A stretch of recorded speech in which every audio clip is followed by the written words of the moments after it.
A China está se preparando para algum evento de colapso da economia mundial. Então, o que eu quero passar para você é um complemento em relação ao capítulo passado que eu já fiz sobre as decisões do Xi Jinping e do Partido Comunista Chinês naquela reunião que acontece a cada 5 anos, que é chamada aí de terceiro plenário, né, o Third Plenum, que dá ali as diretrizes da economia chinesa, o que ela quer fazer para o futuro. Então, você pode voltar para esse capítulo. O que eu quero fazer aqui é um relato de um artigo do Zero Hedge, que na verdade citou uma fonte específica da Universidade da Califórnia, que é um pesquisador chamado Jimmy Goodrich, que fez um estudo extensivo sobre todos os discursos recentes do partido e também da mudança estratégica que o Xi Jinping quer fazer, que é implementar para tentar blindar a economia chinesa de um colapso. Então, a China, ela não somente ela gostaria de fazer uma expansão, mas ela sabe dos diversos desafios que ela tem para poder fazer isso. Então, existem desafios internos e externos. Então, vamos primeiro falar das mudanças e a visão geral do relatório. Então, o Xi Jinping está tentando promover um modelo econômico voltado principalmente para a autossuficiência nacional e a resiliência para proteger a economia da China em meio a incertezas globais, né? Então, essa estratégia, eles chamam, segundo o relatório, de economia fortaleza. Então, você realmente está tentando criar uma fortaleza blindada, como se tivesse muros ao redor do país, para você poder conter, seja lá o que aconteça, né? Um colapso, enfim, para justamente se proteger disso. Então, esse relatório foi feito justamente, né, pelo Jimmy Goodrich, da Universidade da Califórnia, explorando aí todo o progresso do Partido Comunista Chinês na implementação dessa política. Então, tudo isso que eu venho falando no podcast sobre a questão da desglobalização. Então, os países já perceberam que todo o modelo do contexto global, quando você tem um aumento de tensões entre os Estados Unidos e a China, você tem uma invasão russa da Ucrânia, você teve ali uma pandemia, né, que aconteceu. E tudo isso acabou criando toda uma situação de descooperação e, obviamente, que a partir do momento que você toma tudo como garantido, uma coisa simples de você ter todo o supply chain que nós temos ao redor do mundo, você percebe que a gente acabou ficando mal acostumado. E quando você tem alguma ruptura, isso cria uma fragilidade muito grande para os países que dependem mais dos outros, para a importação dos seus produtos. Então, a China, ela viu que a sua vulnerabilidade foi exposta, e os Estados Unidos novamente fizeram a mesma coisa, e isso acabou levando a China a fazer uma política bem mais agressiva a reduzir a dependência externa para poder fortalecer as suas capacidades econômicas internas. Então o objetivo realmente é se voltar para dentro. É uma tendência que a gente vem acompanhando cada vez mais no processo de desglobalização. E aqui ele fala, no artigo eu estou lendo aqui, ele fala sobre uma circulação econômica dupla, que seria uma tradução livre aqui, tá? Que seria central para uma estratégia que visa equilibrar a dependência das exportações com o fortalecimento das indústrias domésticas. Então, aquilo que eu falei em capítulos anteriores, a China, apesar dela ter toda uma estratégia voltada, eles até comentaram isso no Third Plenum, na reunião do partido, que a China queria voltar a ser realmente um grande produtor e exportador. Então existe esse tema do mercantilismo, de você ter uma exportação maior do que a sua importação para evitar a dependência, mas a gente sempre fala que isso é um jogo de soma zero. E aí justamente essa circulação econômica dupla, ela fala o seguinte coisa: olha, eu não quero fechar as fronteiras, eu quero garantir que exista o comércio exterior, só que ao mesmo tempo fortalecendo a indústria doméstica, porque eu não quero depender disso. Então, talvez seja uma pegada um pouco diferente do que a China vinha fazendo, com uma dependência completa do Ocidente para ser a fábrica do mundo, né? Para você ter o made in China em todos os lugares e ter a sua economia interna dependendo dessa demanda. Até porque nós vemos um grande problema na própria demanda externa. Nós estamos com os Estados Unidos e todo o Ocidente, digamos assim, em recessão. E, na verdade, praticamente todos os lugares vêm demonstrando grandes quedas de demandas internas dos seus países. E a China, depender dessa estratégia, acaba criando sérios problemas para o próprio futuro dela mesma. Então, isso aqui acaba sugerindo que ela tem noção disso e que ela quer fazer uma coisa mais híbrida, dado o nome aí de circulação econômica dupla.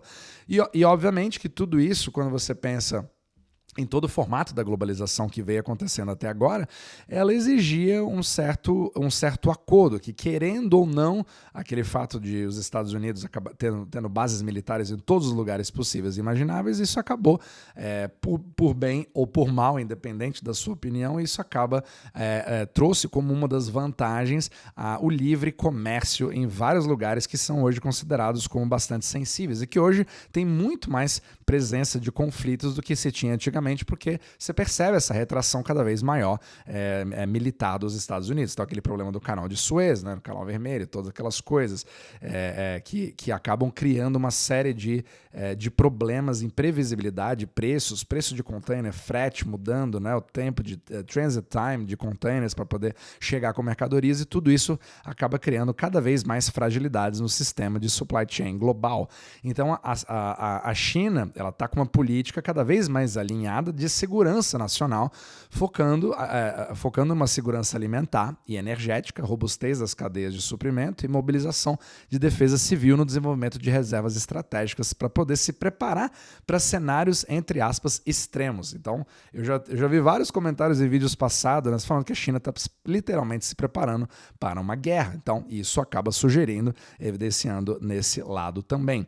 E, obviamente, que a China, como eu falei aqui antes, né, a China dependendo fortemente das exportações, com superávit significativo no ano passado, ela quer depender cada vez menos disso, mas também não vai reclamar de receber mais dólares vindo dessas transações para poder financiar suas próprias dívidas, enquanto tem toda aquela discussão de desenvolvimento, né, de um novo tipo de pagamento, pode ser o yuan, pode ser alguma coisa mais focada no BRICS, etc., tudo aquilo, só que isso a gente sabe que ainda está em fases muito iniciais e por mais que você tenha esforços, continua dependendo do sistema euro-dólar. Então, realmente essa parte de circulação econômica dupla, ela faz muito sentido porque mostra que a China entende o contexto que ela está agora, que ela não consegue se desvencilhar imediatamente disso, e entende também das suas próprias fraquezas para você poder justamente criar uma compensação. Aí, ela também admite a própria crise imobiliária, sabendo do grande problema, né, exemplificado pela falência da Evergrande, que é a empresa hoje mais endividada do mundo, com centenas de bilhões de dólares hoje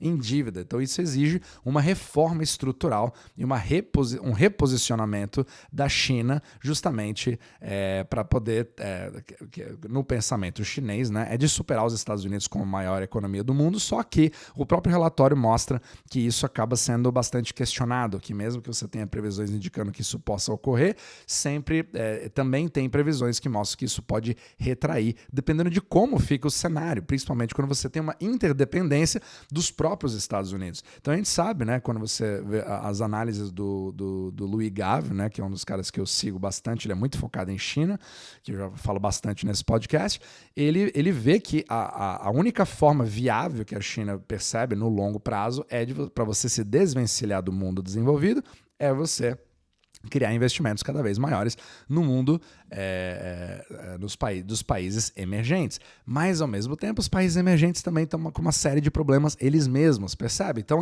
são várias contracorrentes. Então, é por isso que é importante você sempre analisar os dois lados, né? Não é nem sempre um lado onde tudo está acontecendo de uma forma ou tudo está acontecendo, tudo de bom está acontecendo e tudo de ruim está acontecendo ao mesmo tempo. Então, você não é nenhuma coisa nem outra, é o conjunto das duas, e às vezes uma movimentação acaba sendo mais forte e suplanta a outra, e às vezes isso acaba recuando. Então é muito importante você entender as macro tendências e também as micro tendências que podem regredir dependendo do que está tentando ser feito.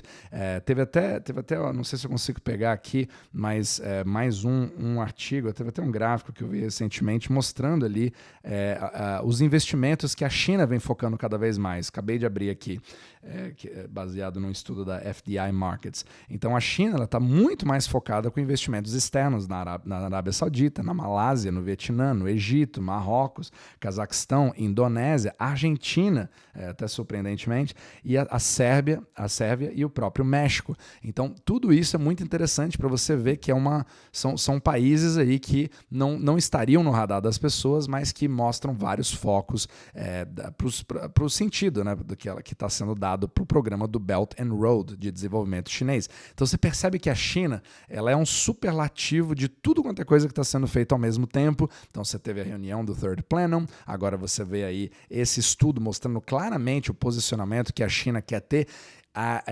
assumindo toda a responsabilidade pela parte que acabou falhando no mercado doméstico e também entendendo que tem um problema bastante grave no sentido demográfico, que é compartilhado pelo mundo inteiro. A população está em declínio e você não tem como fazer uma substituição rápida a não ser por imigração, que é uma coisa que é muito mais complicada na China do que em outros países. Então ela vai ter que equilibrar uma série de pratos ao mesmo tempo para poder retomar aquele crescimento, uma recuperação econômica a partir de agora. Ela vai conseguir fazer isso facilmente? Fica aí para a gente ver na cena dos próximos capítulos. Agora, realmente vai agindo ao longo do tempo, vai acumulando ouro, tem uma série de movimentos que vão sendo feitos e aí você vai montando o quebra-cabeça da forma que a China quer fazer o seu posicionamento global. Então, mais uma peça para você dar uma olhada de como que ela vai agindo ao longo do tempo, como que vai ficar na balança comercial, como que vão ser os próximos discursos, os próximos acordos, né? O próprio Brasil foi convidado aí novamente pela China para fazer parte pelo Belt and Road, tem um capítulo que eu falo exatamente sobre isso. Então, vamos aguardando para ver a cena dos próximos capítulos aí, como a China vai lidando com um possível colapso ou mesmo um processo completo de desglobalização.